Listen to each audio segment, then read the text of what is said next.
नमस्कार, मैं अश्विनी वानखेड़े। स्वागत है आपका कृषि न्यूज में। क्विज कंपटीशन के आज के सवाल के लिए हमारे साथ आखिरी तक बने रहें। आइए पहले रुक करते हैं हेडलाइंस की ओर। ब्लैक डायमंड सेब की तिब्बत में होती है खेती, 1600 रुपए में आता है सिर्फ एक सेब। रबी सीजन में यूरिया और डीएपी संकट से किसानों को बचाने की कोशिश तेज। सहकारी भूमि विकास बैंकों से लोन लेने वालों के लिए खुशखबरी, किसानों के लिए लागू होगी ओटीएस स्कीम।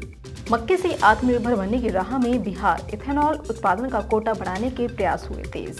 फिक्की द्वारा आयोजित हुआ स्मार्ट प्रोटीन समिट 2022। दिवाली से पहले किसानों के चेहरे पर आई मुस्कान, प्याज के दाम में आया उछाल। आइए विस्तार से खबरों की ओर रुख करते हैं।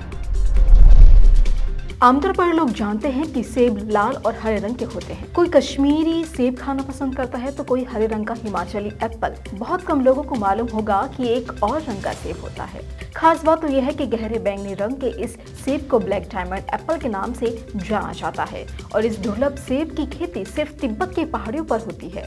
तो वहीं तिब्बत में इस सेब का नाम हुआ न्यू है।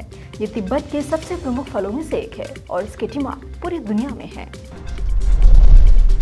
मध्य प्रदेश के मुख्यमंत्री शिवराज सिंह चौहान ने कहा कि प्रदेश में पर्याप्त उपलब्धता के बावजूद कुछ स्थानों पर खाद प्राप्त न होने के संबंध में शिकायतें मिली हैं और इन किसानों की शिकायतों का तत्काल समाधान किया जाए। मध्य प्रदेश को आवश्यकता अनुसार खाद उपलब्ध करवाने में केंद्र सरकार का भी पूरा सहयोग मिल रहा है। प्रदेश में अप्रैल से लेकर 11 अक्टूबर तक 19.9 lakh metric ton urea, 9.8 lakh metric ton DAP, 3.42 lakh metric ton NPK और 8.58 lakh metric ton single super phosphate उपलब्ध है। राजस्थान के सहकारिता रजिस्ट्रार मुक्तानंद अग्रवाल ने कहा है कि प्राथमिक सहकारी भूमि विकास बैंकों से जुड़े किसानों के लिए एक मुश्त समझौता योजना आगामी कुछ दिनों में लागू की जाएगी। योजना में अवधि पार ऋणी किसानों का 50% तक का ब्याज माफ किया जाएगा और जिन अवधि पार ऋणी किसानों की मृत्यु हो चुकी है, ऐसे किसान परिवारों को ब्याज माफी, दंडनीय ब्याज सहित वसूली खर्च को भी माफ कर राहत दी जाएगी और इससे किसानों के परिवारों को बड़ी राहत मिलेगी। भारत में बीते रोज देश की पहली इथेनॉल से चलने वाली कार लॉन्च हुई। इथेनॉल को महंगे पेट्रोल और डीजल का विकल्प माना जा रहा है। ऐसे में बिहार मक्के से इथेनॉल का उत्पादन कर प्रदेश में इथेनॉल आधारित अर्थव्यवस्था को विकसित करने की योजना के साथ काम कर रहा है। लेकिन इथेनॉल उत्पादन के कोटे में लगी रोक मुसीबत बनी हुई है। असल में कोटे के तहत इस वक्त बिहार सिर्फ 36 करोड़ टन इथेनॉल का उत्पादन कर सकता है, जबकि बिहार की क्षमता की बात करें तो राज्य में 100 करोड़ टन सालाना उत्पादन हो सकता है। आजादी के अमृत महोत्सव के अंतर्गत 13 से 14 अक्टूबर तक न्यू दिल्ली के नेहरू प्लेस स्थित इरोस होटल में federation of Indian chambers of commerce and industry द्वारा स्मार्ट प्रोटीन समिट 2022 का आयोजन किया गया, जहां कृषि जागरण की टीम भी मौजूद रही। तो वहीं आपको बता दें कि फिक्की भारत का सबसे बड़ा और सबसे पुराना शीर्ष व्यापार संगठन है। पिछले करीब 5 महीने से कम दाम की मार झेल रहे महाराष्ट्र के प्याज उत्पादक किसानों को थोड़ी राहत मिलती नजर आ रही है। दिवाली से पहले उनके चेहरे पर खुशी लौट आई है, क्योंकि अब प्याज का दाम बढ़ने लगा है, जिससे उन्हें पिछले घाटे की भरपाई होने की उम्मीद जगी है। येवला, नासिक, कलवन, संगमनेर और कल्याण जैसी कई मंडियों में प्याज का दाम औसतन 15 रुपए किलो के पार पहुंच गया है। हालांकि अब भी उनकी लागत नहीं निकल पा रही है। तो वहीं बीते कई महीनों से पीएम किसान ट्रैक्टर स्कीम को लेकर कई जानकारियां सोशल मीडिया में वायरल हो रही हैं, जिसके तहत इस योजना का लाभ उठाकर किसान कम कीमत पर ट्रैक्टर खरीद सकते हैं।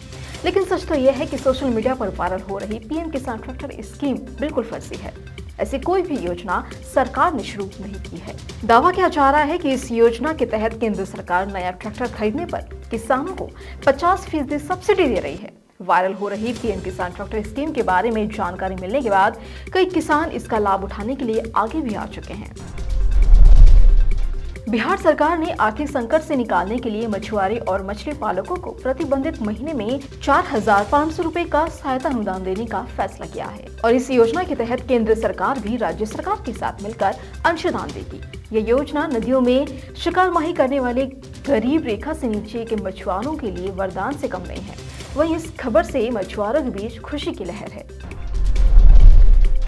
तो वहीं मौसम विभाग की ओर से दी गई जानकारी के मुताबिक तमिलनाडु और रायलसीमा में अगले 4 दिनों तक भारी बारिश हो सकती है। वहीं कर्नाटक के कुछ हिस्सों में आज भारी बारिश के आसार हैं और इसके अलावा दिल्ली में बारिश के आसार नहीं हैं। हालांकि दिल्ली में धूप भी नहीं आएगी, लेकिन बादल छाए रहेंगे। और आज एफटीवी ऑर्गेनिक के क्विज कंपटीशन में आपके लिए सवाल है कि वनों के संरक्षण से संबंधित क्रिया क्या कहलाती है।